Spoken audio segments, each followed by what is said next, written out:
फैसलाबाद का हल्का NA 104 ज़िमनी elections का ऐलान होते ही साबिक ऑपोजिशन लीडर राजा रियाज साहब दोबारा भाग दौड़ करते हुए दिखाई दे रहे हैं। आइए इनसे गुफ्तगू करते हैं। अस्सलाम वालेकुम राज साहब। वालेकुम सलाम अली मुमताज साहब, आप लोगों की बड़ी मेहरबानी कि आखिरकार आपको याद आ गया है कि राजा रियाज नाम का भी एक लीडर मौजूद है।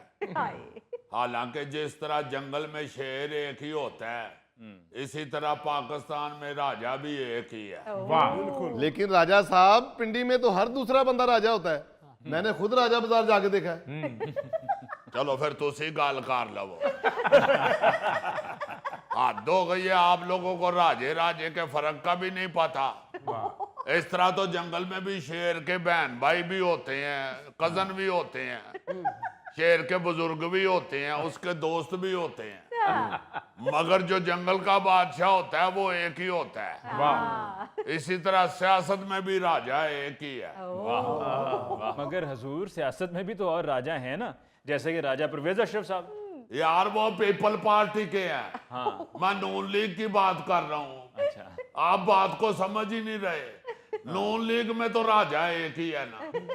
चले मान लिया राज साहब, हम तो वैसे भी आपके मानने वाले और आपकी मानने वाले हैं। बड़ी मेहरबानी अली मुमताज साहब, आपने राजे के सामने बैठकर राजे के लेवल की दानिशमंदाना और दानिशवराना गुफ्तगू शुरू की है। वजीर आजम साहब भी मुझे यही कह रहे थे कि राजा साहब थोड़ा एक्टिव हो जाएं।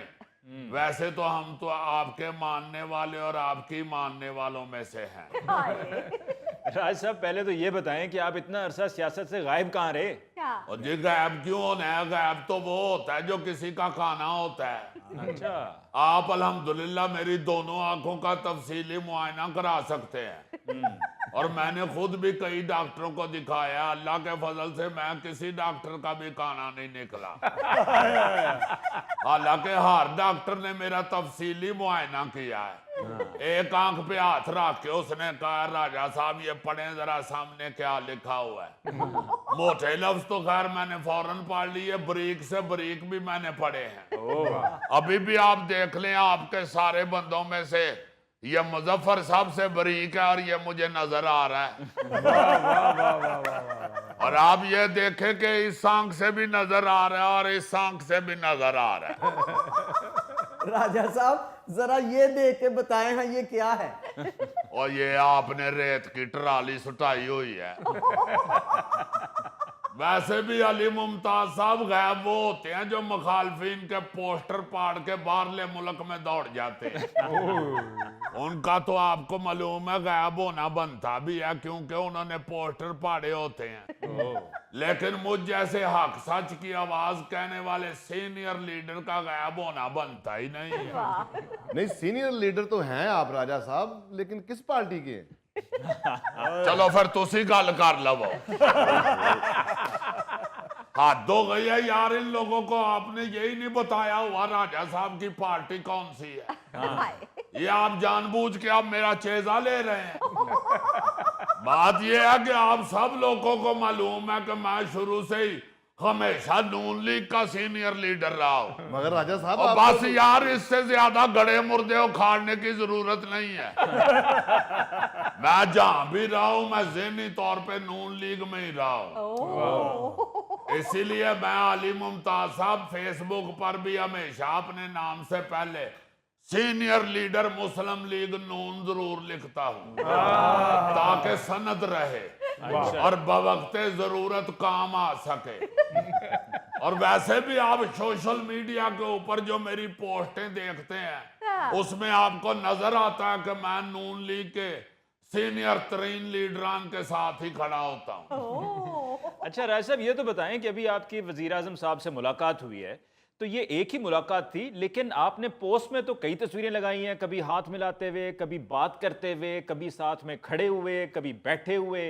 ये एक ही मुलाकात थी ना? देखे, मुलाकात एक जरूर थी, लेकिन उसके पहलू कई हैं और हर पहलू पे रोशनी और कैमरा डालना हमारा फर्ज बनता है।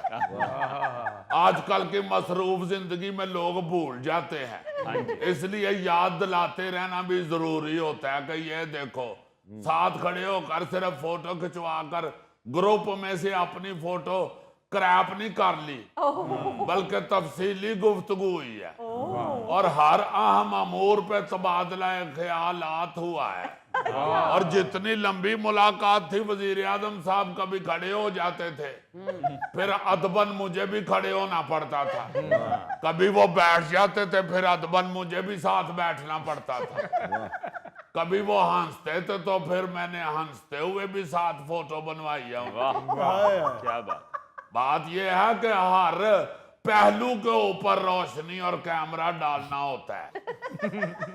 बल्कि एक आध दफा मेरा ध्यान कहीं और चला गया तो मैं उनके साथ हंसा नहीं हूं। फिर उन्होंने मुझे खुद कहा कि राजा साहब यहाँ पे हंसना था। तो मैंने कहा जी जरूर जनाब, ये अभी लें। वैसे राजा साहब, आपको एक वीडियो भी बनानी चाहिए थी, और इस वीडियो में होना कुछ यूं चाहिए था कि आप सामने खड़े होते, वजीर आजम साहब पीछे खड़े होते, और आप उस वीडियो में कहते कि ये मैं हूं, ये मेरे वजीर आजम हैं और यहां मुलाकात हो रही है। तुसी गल कर लो जी इन्होंने। हद हो गई है यार, मैं आपको सही बात बता रहा हूं। एक तो जो सच बोलने वाले हैं, आप लोगों के ये जो सियासी शो होते हैं, टॉक शो, उनमें सच बोलने वालों की कोई अहमियत ही नहीं रह गई हुई। जो झूठ बोलता है धड़ाधड़ उसकी बात के ऊपर आप सिर्फ सार लाते जाते हैं, और सच्चे आदमी को आप अजीब अजीब मशवरे देने शुरू हो गए। अच्छा जी, नाराज ना हो जनाब, सिर्फ ये बताएं कि इस मुलाकात में क्या तबादले ख्याल हुआ, और ये जो फैसलाबाद में खाली होने वाली नशिस्त है, ये किसको मिलने जा रही है? देखें अली मुमताज साहब, वो नशिस्त बनती तो मेरे बेटे बैरिस्टर दानियाल की है। पहले भी हमने 93,000 वोट लिए थे। ये कोई थोड़े वोट नहीं होते। गिनते गिनते तीसरा दिन आ जाता है और लोग शक करना शुरू हो जाते हैं को गड़बड़ है। इससे आधे पे लोग इलेक्शन जीते हुए हैं, लेकिन टिकट का असल हकदार वही है। लेकिन अगर मुखालफिन के टिड्डों में कोई मरोड़ उठ रहे हैं तो फिर मैं बजाते खुद ही अपनी खिदमात देने के लिए तैयार हूं, क्योंकि असेंबली से मेरे से ज्यादा किसी की भी पुरानी वाकफियत नहीं है। और मैं समझता हूं कि इस वक्त असेंबली में उन लीडरों की आशद जरूरत है जो असेंबली के साथ पुरानी वाकफियत रखते हैं। बदकिस्मती से इस वक्त तो असेंबली में ऐसे ऐसे लोग भी बैठे हुए हैं जिन्होंने कभी स्कूल की असेंबली अटेंड नहीं की थी। मुझे एक दोस्त ने बताया कई बंदे ऐसे भी उधर गए हैं जो असेंबली के बाहर लोगों से पूछते फिरे हैं कि असेंबली के इजलास की टिकटें कहां से मिलेंगी। वो हाल को देख के सोच रहे हैं कि शायद टिकट लेके अंदर बैठना पड़ता है।